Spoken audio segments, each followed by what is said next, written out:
About 10 years ago or so, I started getting interested in what the mastering engineers were using for their monitoring system.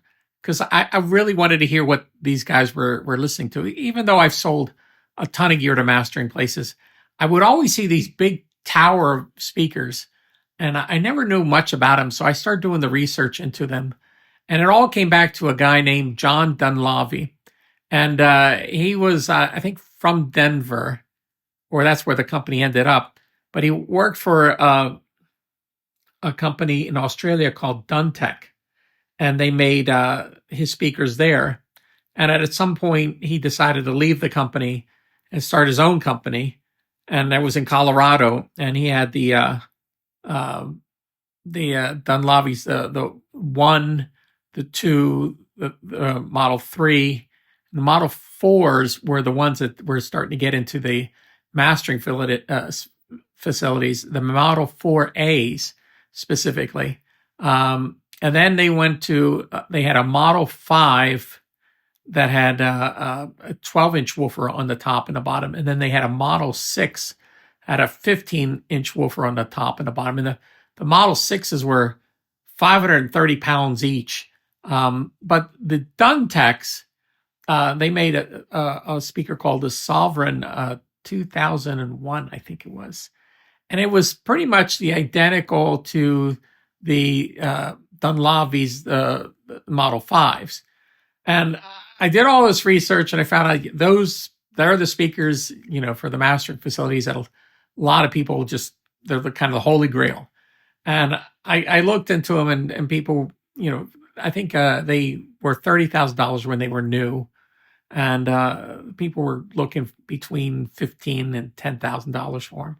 So a pair of them came up on eBay for $4,000. Guy got him in on, he's a carpenter. Somebody paid him with these pairs of speakers. He just gave them to him, and he had a picture, and you could see they were just in his basement. You could see, all kind of junk. So you could tell it wasn't a studio. But he was saying, I have no need for him. I just like to get the money that was owed to me. And it was like $4,000. So I said, all right.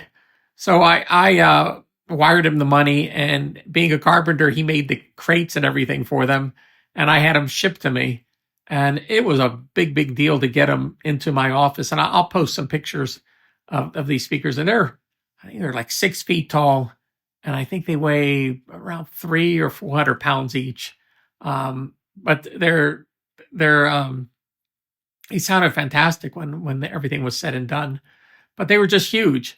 And, it's one of those things that I don't know if people know the history of that speaker line, but when they tested those speakers, they would test each speaker and make sure each component was right for that speaker. So if you blew up a component, it was a big deal to find replacements for them.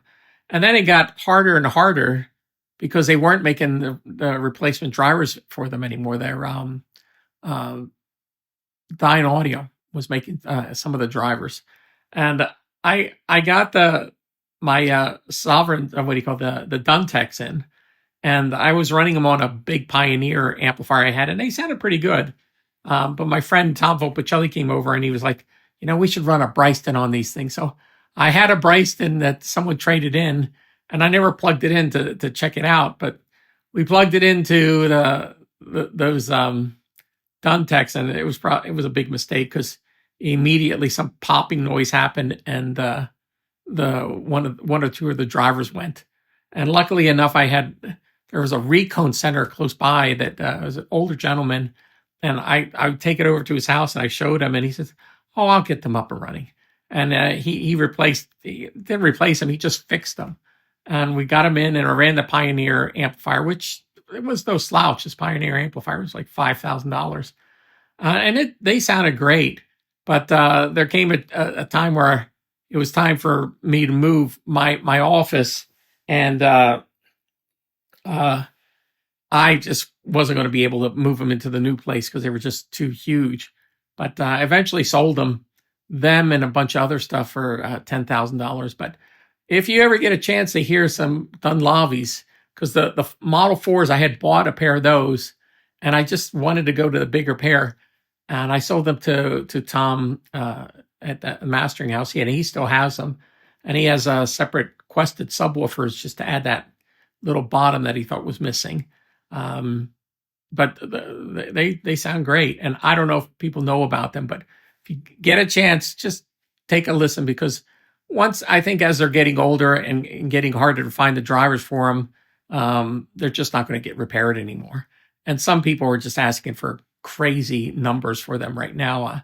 I saw a pair for 12,500. I saw another pair for 20,000, and now they're 30-year-old passive speakers, which sound great, but it's a mechanical device there. The drivers, and at a certain point, they're just going to stop. So there's my Dunlavy story.